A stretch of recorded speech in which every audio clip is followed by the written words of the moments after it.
Welcome to Buying, Selling, and Managing Your Hawaii Home. We are here today with Mina Angeles Montero. She is the Director of Relocation Services with List Sotheby's International Realty, and she will be moderating the session today. I do want to take a moment to thank List Sotheby's International Realty for sponsoring today's session. We would not have been able to show this without their generous support. And I would like to share a brief message from them now.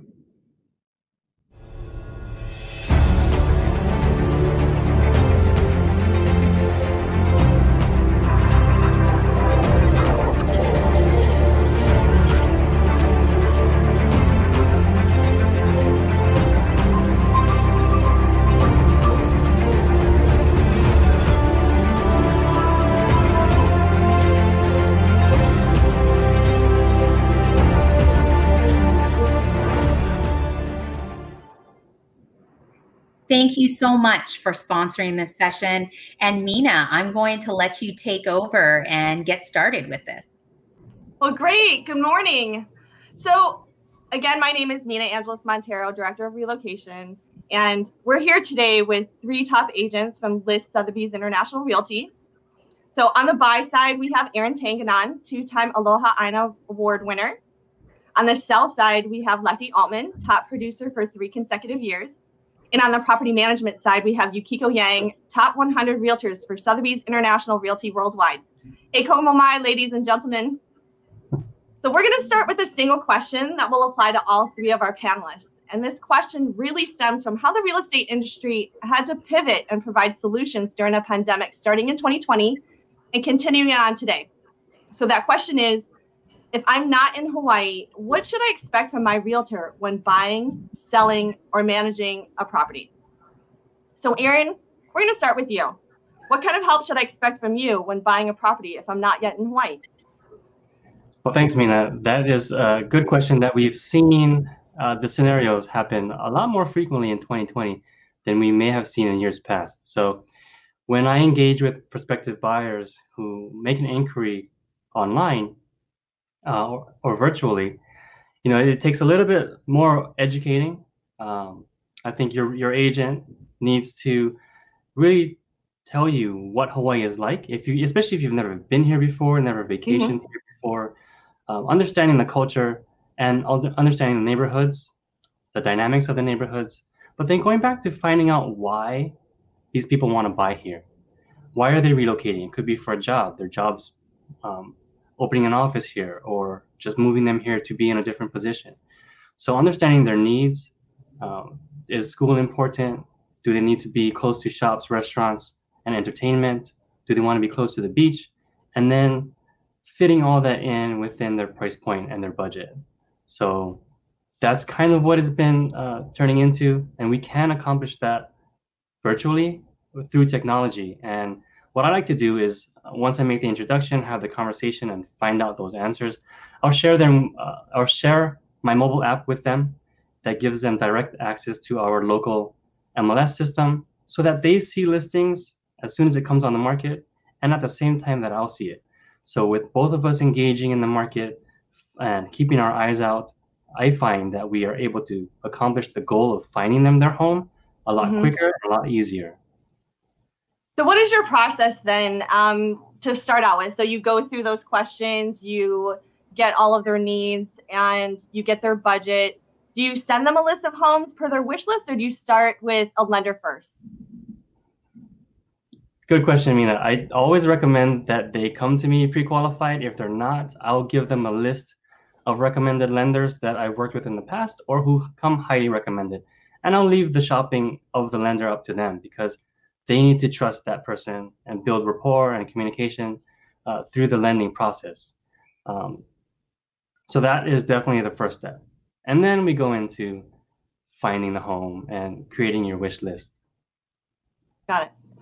So what's the market like right now? How are consumers looking for properties now as opposed to prior to COVID, excuse me?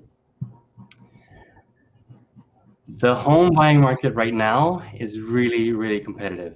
And when we look at the stats of sales activity, we saw a spike from the end of November up to now, and it really increased in a high percentage. So what that means is there are a lot more buyers in the market, and I find almost every price range under $1.5 million have multiple offers, sometimes even up to 20 offers. So you've really got to have your ducks in a row, like your pre-qualification letter, have your finances checked, your credit report pulled, so that and your assets, your cash funds checked, to make sure you are shopping in the right price range, but also that you can negotiate and structure your contract better to win over the other buyers who are competing with you. Got it. Yeah, there's tons of buyers out there just because of the low interest rates, right? Yes. So after you found that house with the family or the person, how do you prepare them to submit an offer? What are some of the common items you pay attention to when submitting that offer, just because there's so many in the market right now? So structuring your offer is really the key point. If the listing agent or the seller's agent gives a deadline on when they are reviewing offers with the seller, we know at that point that we will be competing. So as we get closer to the deadline, I'll call the agent and say, hey, how many offers do you have? We'll try to find out how close to the asking price they got, or even over the asking price that they've got. The good agents will probably not tell you, but we can always try and gauge our competitiveness with regard to price. But there are things you can do in the contract, such as offer to pay for things that the seller would normally pay. So we can offer to pay for association documents, which is normally a seller cost. We can offer to pay for a termite inspection report and things like that to alleviate some of the costs for the seller, so that at least they look at the terms in our contract and they may counter us back on the price, which gives us a chance. And I've run into that a few times last year where we weren't the highest offer and we were definitely not an all cash offer. But they came back to us because of our terms, asked us if we can come up higher in the price, and we got it over 2 other cash offers. So really structuring and knowing your contract really helps your buyer position. Oh, that's fantastic. I love to hear that sometimes terms beat out price. So just because the prices right now are so high that we're finding. I saw in the market that we are at a median house price of a single family home price of $917. Is that correct? That's correct. Yeah. Okay, so after you submit the offer and you win, yay, and you go through all of your contingencies in your contract, how do you get to the closing table if you're not on island? So with COVID, technology has become a key factor in facilitating every aspect of life, including the real estate transaction. So now we do things virtually, where we can sign a lot more documents electronically.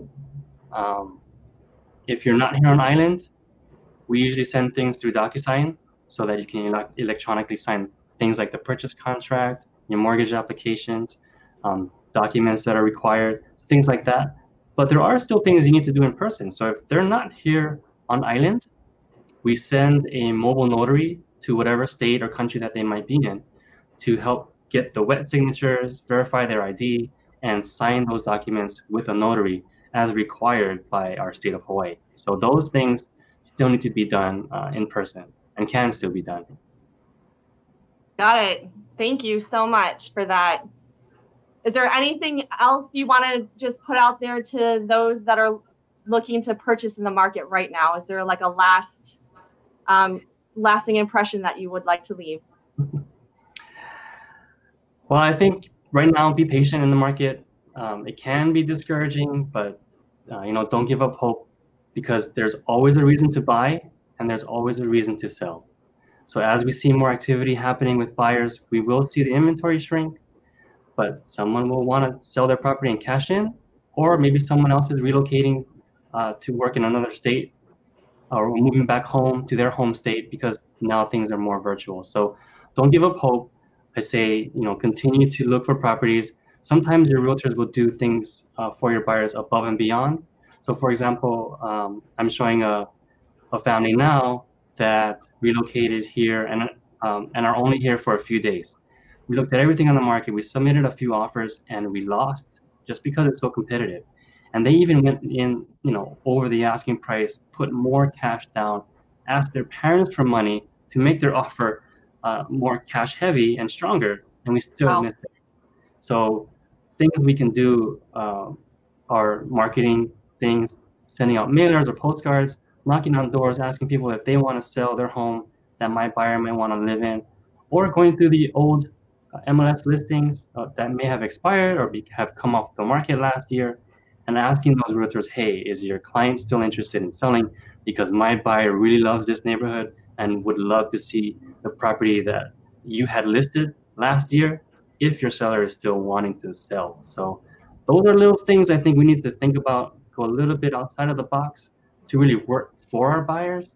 And I've done that last night actually, and got a few hits. So we are looking at a few of those properties tomorrow, and Nice. we'll see how it works. But those are the things, we've got to keep up. We've got to be competitive. We've got to stay ahead of the game to really work for our buyers, because now it's really tough. Thank you so much, Aaron. I appreciate that. And I'm sure anybody that looks to you for services on the buy side is just going to be well taken care of. So thank you. Thank you. So, and now on to the sell side. Lecty, what kind of help should I expect from you when I'm trying to sell my property, but I'm not on island? Thanks, Mina. I think the top 3 things that you could expect from me are communication, responsiveness, and being detail oriented.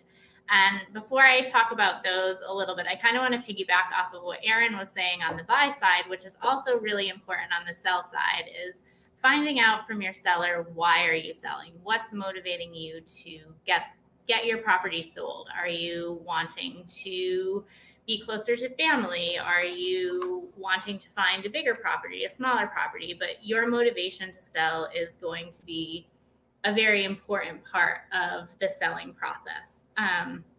As far as communication, you need to figure out how best to communicate with each other if we're not in the same place at the same time.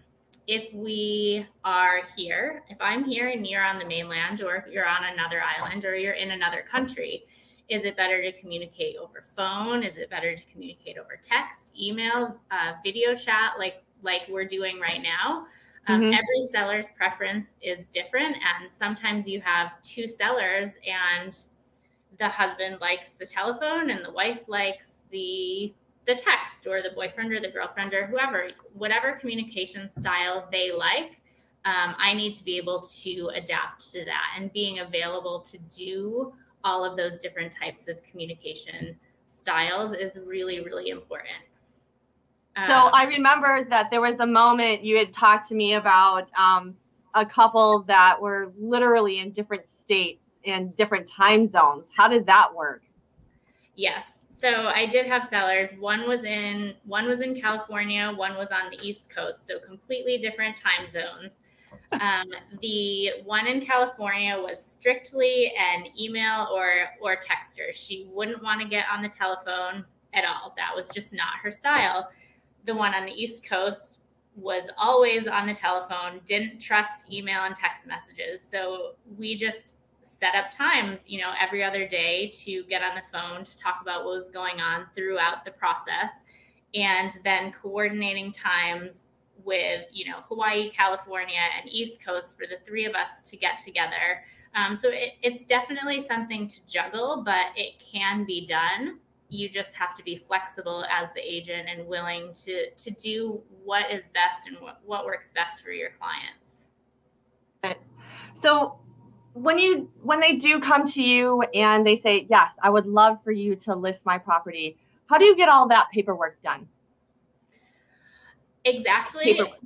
Like Aaron was talking about, we can do everything digitally through DocuSign. You don't need to be here in person. We don't need your wet signatures for all of the listing paperwork. We can, have a phone call or a video chat to go through every single term and every single document if there are any questions, and then I can just send it to you digitally. It's really, really very easy and seamless, and then you don't have a stack of papers that you have to hold on to too. You can just file it away in your drive on your computer. Oh, that's so fantastic. I have too much paper already. So the next item that you had said that was important was responsiveness. And what do you mean by that? I mean, being available to answer questions at any time that my seller has questions, especially with the different time zones. It could be really inconvenient for me, but when I'm helping you sell your home, that's what's most important. And whatever time is convenient for you, I'm going to be available. Being responsive to the other agents seeking me out to schedule showings to go see the property. The most frustrating part of this business sometimes is, reaching out to an agent because you want to see a property or you want to show a property and not getting that response. So I pride myself on when someone reaches out to me and has a question about a listing, I respond to them immediately. So just being there and being available always to my clients, to other agents, I think is very, very important, especially when you're selling your home from afar and you're trusting someone to be the boots on the ground and doing everything for you and representing your best interests. Got it. So with Sotheby's International Realty, our marketing has such an incredible reach. I mean, we're 75 countries, 1,000 offices, 24,000 agents. And I understand that, yeah, you do as a seller's agent, you really need to be available for all of those inquiries that do come in, especially for when you're looking at a property that may not get as many inquiries when you're in maybe a $5+ million price point. So it is incredibly important. So thank you for that one. And then as far as the last detail that you had said, being detailed oriented, what do you mean by that? I think when you're representing a seller from afar, making sure you are there, from the beginning, from getting the listing paperwork together to helping coordinate if the property needs some minor fixes with handyman, to helping with staging and photography, and if you have to be at the property prior to showings to, turn the lights on, turn the air on, make sure it's clean. Making sure that no detail is overlooked because your client is not here on property and they can't do that. And I know I just said this before, but they are trusting me to do everything in my power to get their property sold. So overlooking those little details. So, being like, oh, I'm too tired and it's going to take too long to get to that place for me to go turn the lights on. The buyer's agent can just do that. No, I'm not going to do that. I am going to be there to, make sure that everything is good for those agents that are showing up to show the property so we can get their home sold. Perfect. And that helps a lot with making sure that the property does look in its best light for those buyers walking through. Yeah. So what is the market like for sellers right now? It is a fabulous time to sell as opposed to Aaron, where it's a really difficult time to buy right now. But inventory is really low. So if you have the right agent and you price the property appropriately, you are likely going to be getting multiple offers right now.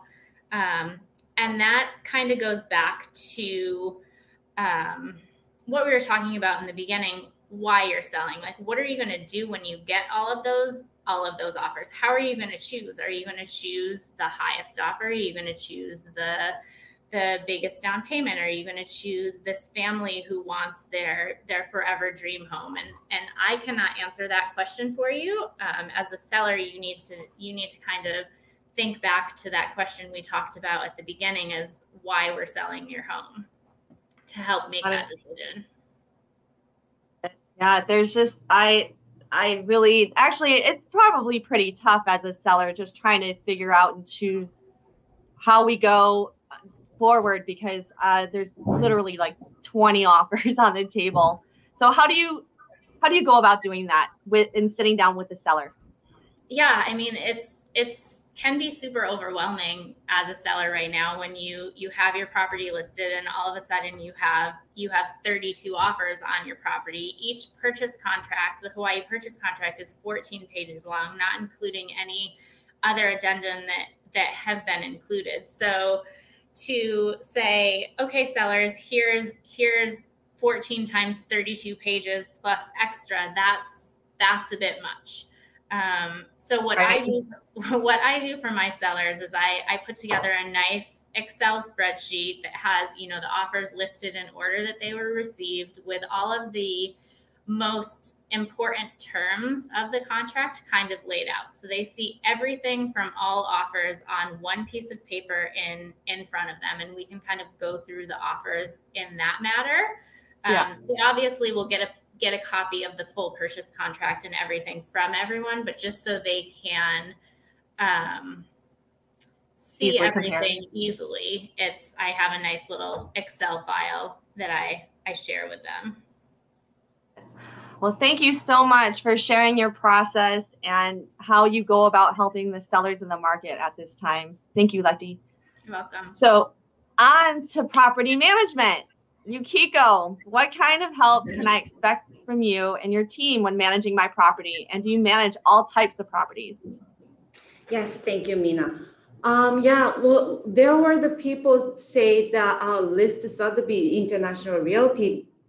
We didn't know you guys have a property management division, but yes, we do. Yeah, and then our team has two service we provide. One is like a property management to manage and rent out the units and generate the income. The other is the manage for the second homeowners and make sure the property is okay, like we go check. So this type like a rental income property and the second homeowners. Got it. So covering both of those property types, do you cover the entire island? Yeah, we do most of the area in this island. Okay. So if I purchase a property and want to rent it out, can you help me find a tenant if it's an investment property? Yes. So first of all, we go see the unit, make sure the unit is no issue, rentable. If there is an issue or need a repair or renovation, we kind of support for that items too.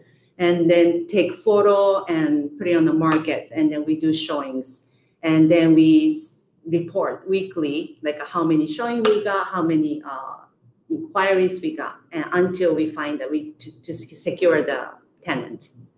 And Don't go ahead. Sorry, I'm so sorry. Yeah. So and then once we have a tenant, there is a portal site, like owner portal site and tenant too. So we have a data system too.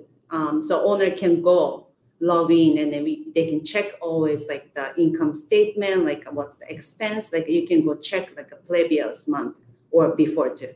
And the tenant can also check, they can make a payment rent through the system too. Got it. So when you guys, because we're in a situation right now where unemployment is pretty high and there's a rent moratorium in place, how is our rental different from everyone else? I mean, do we have really great occupancy right now? Yes, rental market is also same like a sales too, like a very low inventory. So we have a very high occupancy rate too.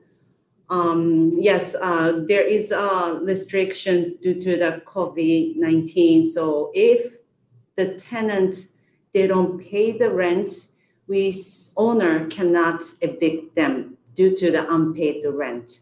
That extended to the mid of the April. So that is the one thing that some owners, of course, concerned. But as the units we manage right now is luckily we don't have that issue, and then very, very high occupancy rate. So what other services do you provide for investment? Or fees and accounting, are those something that you guys look at? Oh, yes.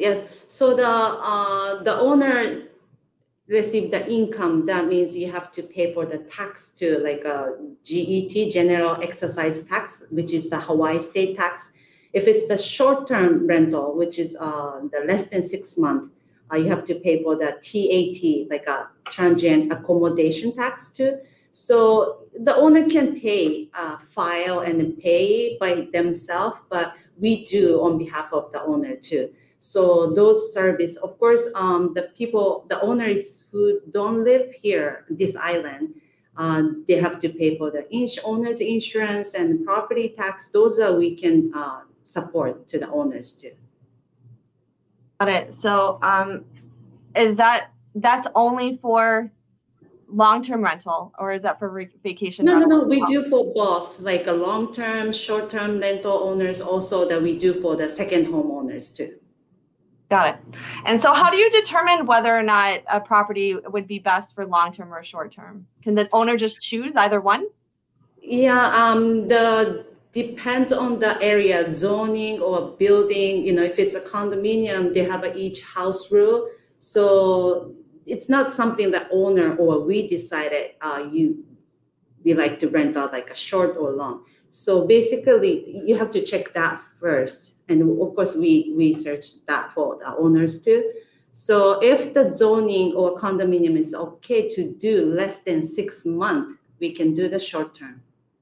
But some owners, owner come here and to stay the unit too. So they like to keep the short term, even though you can do the, long term. So we do kind of market to the both, like a long-term tenants and a short-term. And then every time we get inquiry, we check with the owner first. Would you like to take this reservation or tenants? And then the owner can decide that time too. Where can we find the most current inventory for Liz Sotheby's International Realty Property Management? Thank you for asking, Mina. We have a website for the property management, which is the oafuluxuryrental.com. We have a long-term and a short-term, like 2 sections, so you can check for the both properties which are currently available. Well, thank you so much. This is Yukiko Yang, broker in charge of Liz Sotheby's International Realty Property Management Division. So second question for all of you, or actually this is more so for Aaron and for Lecty. Hawaii is really unique that we have these different land tenures of fee simple versus leasehold. So if you go on like Zillow or you go on Trulia, a lot of times you'll see these properties that are $69,000 that are 2-bedroom, 2-bath, parking on the beach in Kahala. And you're like, what is that? I want to buy that.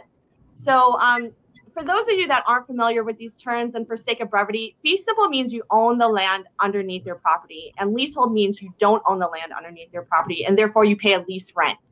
So Aaron, for you, what is a tip that a consumer should know when dealing with a leasehold property? Because they look so enticing. When you want, $69,000, I think my car is worth more than that, and it's a 2-bedroom, 2-bath on the beach. What's something that you should look out for? So that's a really good question, and we get that, as you said, we get that a lot because of the appeal of it. Usually we have to spend time educating them, but what it comes down to is looking at the cost of the lease rent and the maintenance fees. Most times, as the price is lower, that means the lease length of the lease term is shorter. So what that normally also means is you can't always get financing for it, so you have to purchase it in cash. So you speak with your lender and see if leasehold purchase ability can be done with the lender that you choose. Most times you have to use a Hawaii lender for that specifically. But I tell people not to be afraid of it. Buyers can explore it because sometimes it makes sense. But in the case of the Kahala Beach Hotel or the Kahala Beach condominium, you see 69,000, but then when you look further into the numbers and the cost to own it, the lease term is up in 2 or 3 years, which means you have to vacate possibly in those 2 or 3 years when the lease term is over. But also you're paying a high maintenance fee, sometimes over $2,000, over $2,500. And then you're paying a lease rent, which could also be $2,000 a month. So adding those things up over 3 years may not actually be worth buying the property unless you are there just to enjoy it and you don't care what happens in the end, right? So Yeah, it can, most times it doesn't for first-time buyers. No, understood. Thank you for explaining that. We do get that question quite a bit just because it looks so incredibly enticing, especially during COVID. A lot of people were inquiring because they could do a work from home situation, and they're like, hey, I mean, this is cheaper than rent. If I buy this place, it's cheaper than rent in my home state of New Jersey. So, and it's cold and rainy and snowy, and I want to just be in Hawaii, and I can take a direct flight there. So thank you for those tips. And then Lefty, if you are working with a seller that has a leasehold property, what is a tip for that seller, you think? What's like your best tip? I think the most important thing if you're selling a leasehold property is to be patient. Leasehold properties are not for everyone. Your pool of buyers is going to be considerably smaller than if you have a fee simple property because of all the reasons Erin just detailed. So if you are trying to sell a leasehold property, patience is key. Well, thank you all, and thank you to the BIA for allowing us to have this session. We're so lucky to be able to do this and engage the consumers on what the market is doing right now. And if there are any questions about our company, you can go to listsotheby'srealty.com. Thank you to our panelists for joining us today. Erin Tanganon, Lefty Altman, Yukiko Yang. Thank you guys for giving your expertise. I appreciate it. And thank you. It was a fascinating discussion. Mahalo for joining us today. The List Sotheby's International Realty team is comprised of Hawaii experts. If you want to buy a home, manage your existing home from afar, or sell, it's vital to have experts in your corner. You can reach out to any one of the agents on our panel today or make contact virtually at listsotheby'srealty.com. Thank you again.